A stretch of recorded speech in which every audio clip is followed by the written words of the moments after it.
Hi, welcome to Watcher DM. I'm Gabriel. Today I am continuing my series of explorations of the Tome of Adventure Design, revised edition by Matt Finch of Mythmere Games. And today is our first delve into Chapter 3, Dungeon Design. There's an introduction to the adventure design creative process that I'm just going to kind of briefly go over. So effectively, he has four kind of stages of adventure design. Realistically, these are actually kind of the same four stages that you tend to do for art. So that's pretty interesting. I think that there's a parallel there. But effectively, you are starting with an overload state. You then synthesize much of the data that you created in your overload state. You sculpt, meaning you peel away things that are not necessary, and kind of clear away things that are confusing or getting in the way or making things more complicated. And then you build, so you kind of take the thing that you've made and you build up the appropriate detail to make it robust and complete. So yeah, I think he uses the Jabberwocky poem to kind of uh, like a analogy of this process. I don't know how much that lands, but it's fine. But today we are mostly going to focus on part one, basic elements of adventure design. So, Chapter 1 has already introduced a series of broadly stated elements for a masterpiece adventure, creating a sort of checklist. See the side box. So, I think he's referring to this.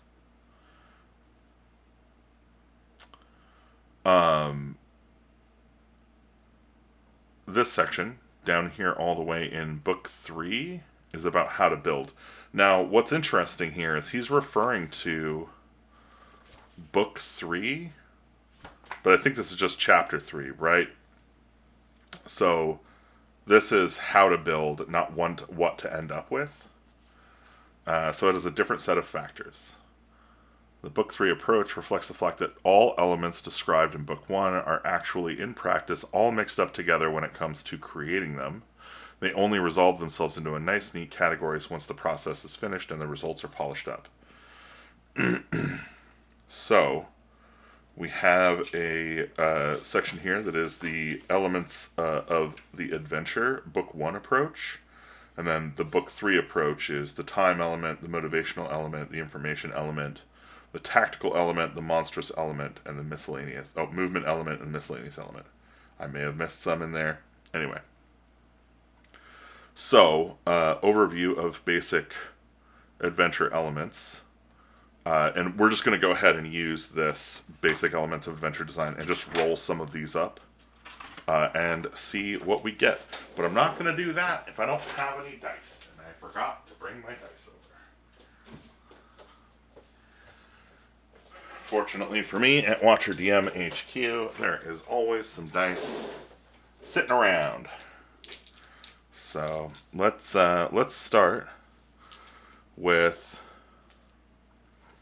the time element, some sort of race against time, possibly a major factor, possibly a minor factor. So here we'll just put time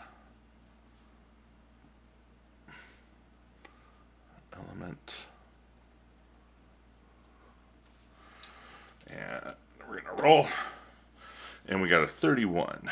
31 is monsters are building or creating a powerful weapon, probably magical, but possibly something like a siege engine that must be taken out.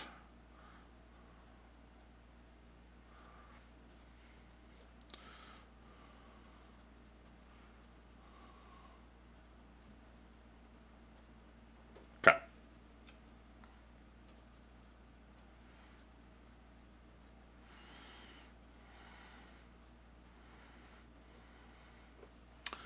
All right. So you have to, thwart them before they have a chance to complete the creation. And then we'll go ahead and roll a motivational.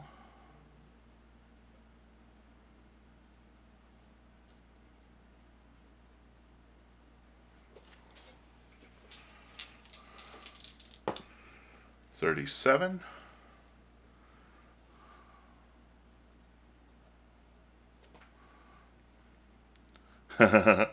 Improve physical appearance.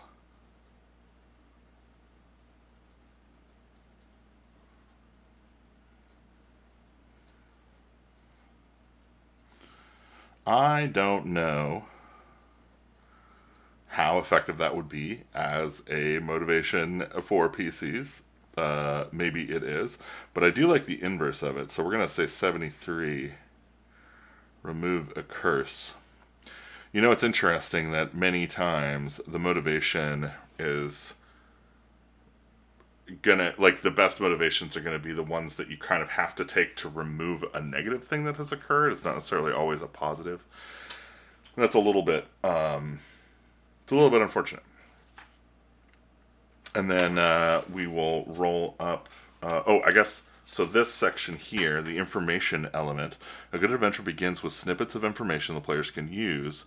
Should provide both useful and useless clues in the middle of the adventure, and conclude with or develop as the adventure progresses some sort of revelation that most people don't know. The revelation doesn't have to be anything earth-shattering. It could be as simple as the fact that the monsters came into the area because there is a famine in their normal hunting ground. In many cases, the revelation is either why the area became dangerous, or the fact that the monsters are actually in the service of some greater threat. In many cases, the revelation of this underlying mystery may be the starter knowledge for another adventure if the players decide to act upon it, but this isn't necessary and can actually begin to feel formulaic if the new adventure hook becomes a standard feature of each and every one of your adventures, session after session. Also, here they refer to 3.6, 3.7. So that goes into this part 2 section. So I think we'll deal with the information elements when we get to that section, but it looks like there's kind of a secrets or clues generator there. So we're going to skip information element for now, and we'll roll on our tactical elements.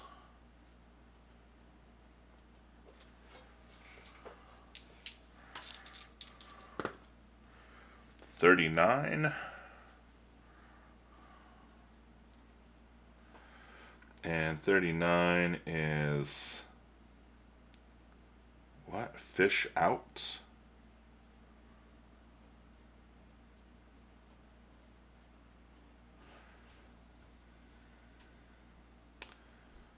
Let's see. Certain types of challenges are common to all adventures, whether wilderness or subterranean.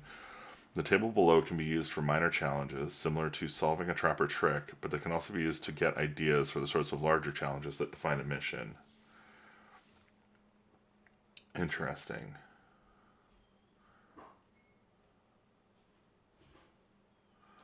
What does it mean, fish out? Oh, you need to fish something out of... Okay, cool. I see. Yeah, okay, that tracks. And then tactical situations are built mainly upon the premise of getting yourself into the best position to gain an advantage. Okay, so specific tactical situations. We'll just roll on one of these and see what we get. Nature of tactical setup. We got a 95. Go to this page here and look at 95.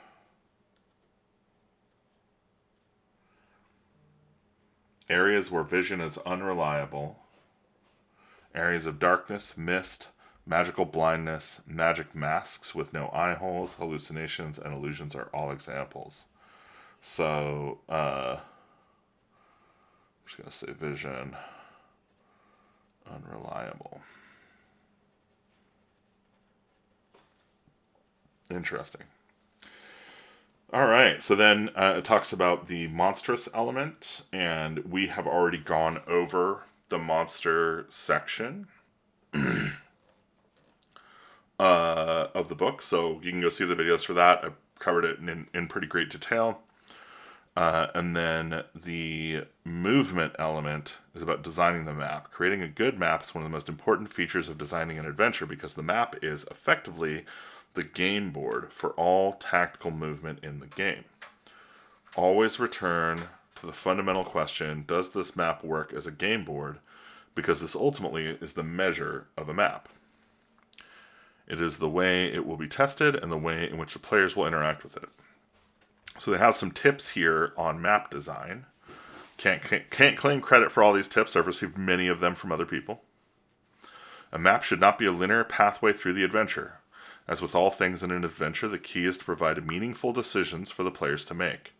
If your map is viewed as a flowchart and it has no circular path allowing different ways through, then you may want to build in more choices. The map should be roughly divided into areas with only one or two ways into each.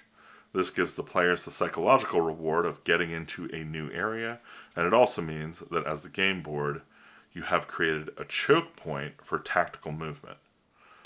The entrances and exits to areas become significant places on the board where enemies can be bottled up or pathways can be blocked off. Try thinking of the map literally as a game board, with some squares labeled things like go back 2 spaces, or you can buy this property, or advance to go, collect 200 gold pieces. Fill your mind with all the labels you've ever seen from board games. Evaluate whether whether your map would be fun to use in a game where dice are rolled or movement for movement, and do what it says on the various squares. Alternatively, re-envision your map as a flowchart if that's the way you think. Are there several different pathways through this map? 4. Use the third dimension with up and down movement somewhere on the map. Verticality is pretty important, or it can be for tactical play. 5. Vary the physical features on the various parts of the map. In dungeon adventuring, this means having rooms of different sizes and shapes, corridors of different widths, and even areas with odd features like high ceilings or areas where there is flooding. In wilderness adventures, physical features can be varied with different colors of rock, different plants or animals, different rock formations, etc. If you keep these 5 tips in mind while creating a map, you should be able to create a flow that maximizes the map's tactical adventuring qualities. Miscellaneous elements. Challenges to the character sheet. So, elements.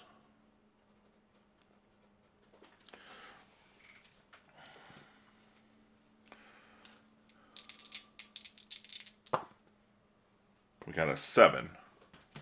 So it looks like ability check.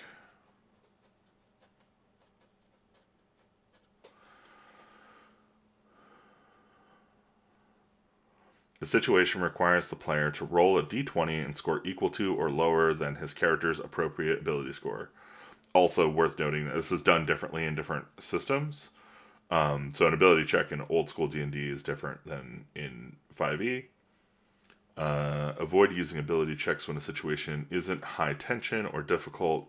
Tying knots in a rope to climb a wall just isn't the sort of thing that needs a random factor injected into it. I want to look at 70 and see what they've got here. So random selection, have the players pick a card from a set of 5, play a game of blackjack or a game of craps, or choose which hand a coin is in. Do you pick what's behind curtain number 1, curtain number 2, or curtain number 3? There's no skill involved here, obviously, but challenges like this add spice to a game, sometimes deciding whether or not to play the game or which player will play is where the exercise in player skill comes up. Interesting. So, yeah, that's kind of an interesting notion here that he's made like a 4, he's divided 100 by 4 and said equally choice of ability checks, flat chance, random selection, and saving throw. I could see using this as like a way of saying like, oh, I want to generate a challenge here. What type of challenge will it be? So that's kind of interesting. Obviously not useful in the way that I wrote it here But